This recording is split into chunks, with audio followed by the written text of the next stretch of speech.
Welcome back to City Beats, and we are here for Thai London, and we're going to show you a little bit more what's happening in here. We don't have much time left.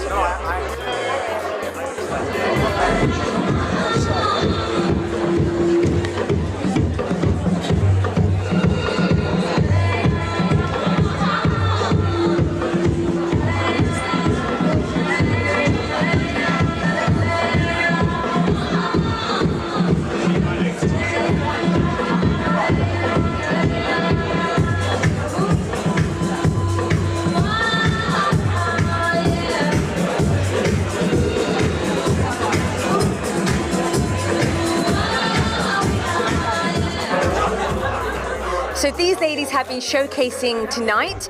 We don't need an introduction, but I will introduce her. Rishma, thank you so much for joining us. And Sam from Mara and L. Loving your collection, ladies, jointly working together. Yes, thank you. Yeah, we were really excited to show at the Gala event.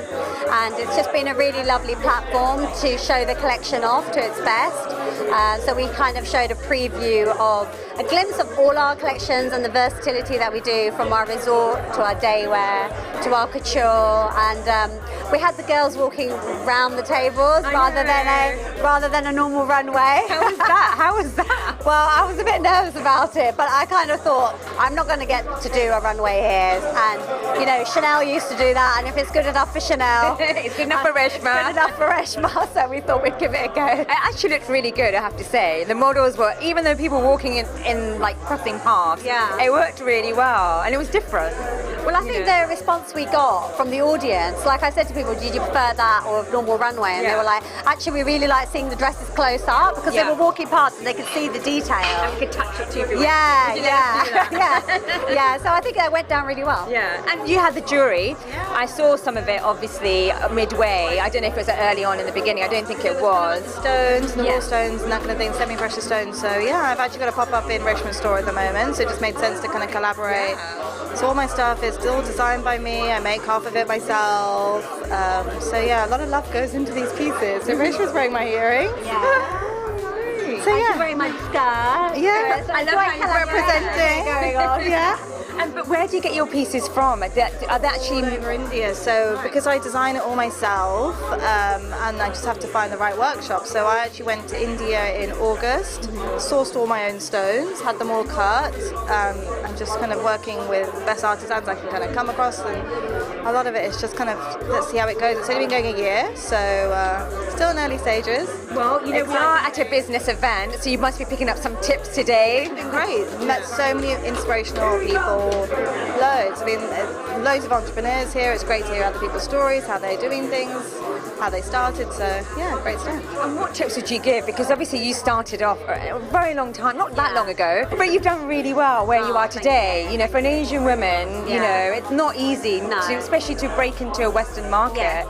You know, a lot of people watching this want to know your tips. Go on, give us a few tips. I think it's thinking out of the box, and I think for me, I kind of never considered that I was good enough to go in the mainstream market, or that I could actually compete with big brands. So now I'm competing with the ready-to-wear with brands like Phase 8 and Coast, and I can say my beading's better than theirs and my product's better than theirs. And I don't think before I'd have had the confidence to do that. So, and also having the right mentor. I had a really good mentor, and she made me kind of open my mind. And I never thought I'd go and show in Paris, and I'm showing in Paris in Jan, and I'm just like, I'm going to do this now.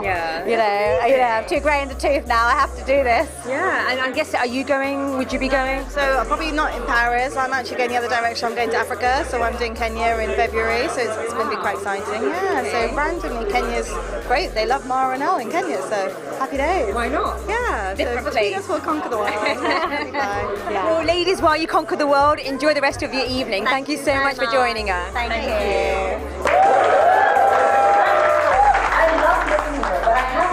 I have to be able to explicate what I miss about the place I'm from. And I didn't know how to say it because it's a magical something that I know I will never get here. I couldn't put it into words until now. Because some time ago I was back in India and I was in a small place, Lucknow, if anyone knows it. And I came out of a shop in the middle of the day. And from behind me a man said, "Excuse me, madam." actually, we're in Lucknow. So what he said was, hello, madam! Madam! Madam! So I turned around, and that's excuse me in Lucknow.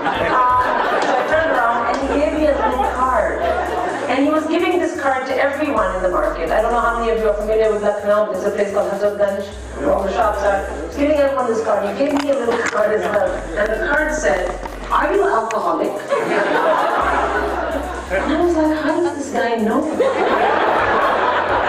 Are you alcoholic? Don't worry, we can help. Call 97 blah blah blah blah. Home liquor delivery. Anyway,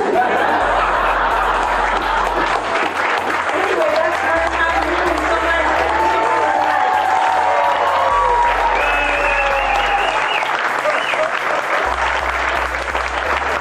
So we have the new president for London Thai, who is Nina Amin, and we'll be having a few words with her in a few moments. And we have Sabina Hassaf, who's a young entrepreneur, and she works for Bulldog. Thank you so much for joining us, ladies. What a lovely evening it's been, and what a fabulous initiative that you've decided to launch for young people. Tell us a bit about that. Sure. So let me tell you a little bit about the Thai organization, and then I will introduce the young Thai entrepreneurs as well. So Thai London is really an organization that promotes entrepreneurship, and we want entrepreneurs to have a network, we want entrepreneurs to succeed, we want entrepreneurs to be able to raise funds. So what it does, it provides a series of events which enable entrepreneurs to network with each other, learn from each other, mentor, and raise funds as well.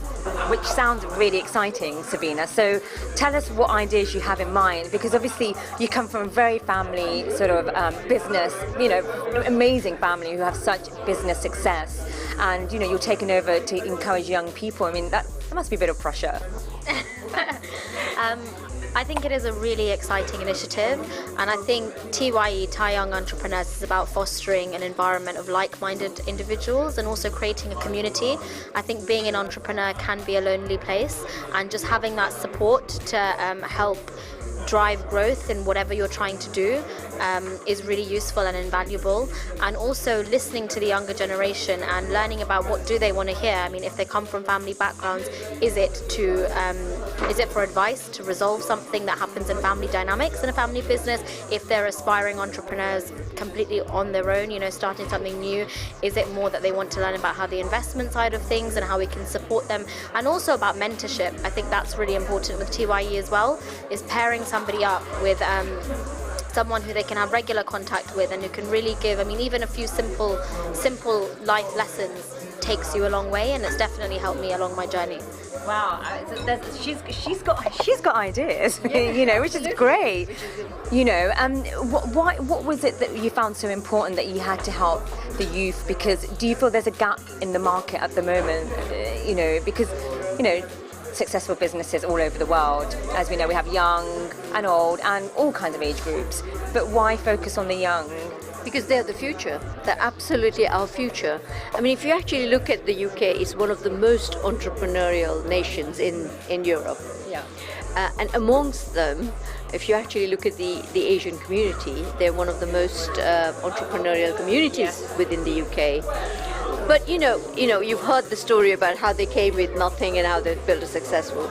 We are beyond that now. Yeah. We are now got the next generation, the second and the third generation, people who are actually born in this country, who are part of this country, but they still have that entrepreneurial spirit. And these are the guys who are going to actually take on board the technological advances that we are experiencing now. Not us oldies, but the next generation. Absolutely. And so therefore it was very important that we actually provided them with the network that was necessary. As Sabina said, sometimes being an entrepreneur can be a very lonely place. Of course, yeah. So, but if you have a like-minded entrepreneurial group around you, create a community that shares ideas, that shares networks, that shares experiences, that actually gives business to each other. What better way than that to actually promote the next generation of entrepreneurs. Sounds all very exciting, and I wish you both a success in all that. It's never an easy task, but you know, we are here today together, gathered with all kinds of businesses. I'm sure you've got lots of networking to do, so I'm going to leave you guys to it. Thank you so much for joining us. Thank you. This was Thai London, marking 3 years and also celebrating 25 years across the world. We hope you learned something about entrepreneurs and businesses. I sure did. And, you know, I've got this beautiful piano. It's just looking at me. So I'm just going to sign you out here, guys. I'm Yutika Chowdhury, signing out.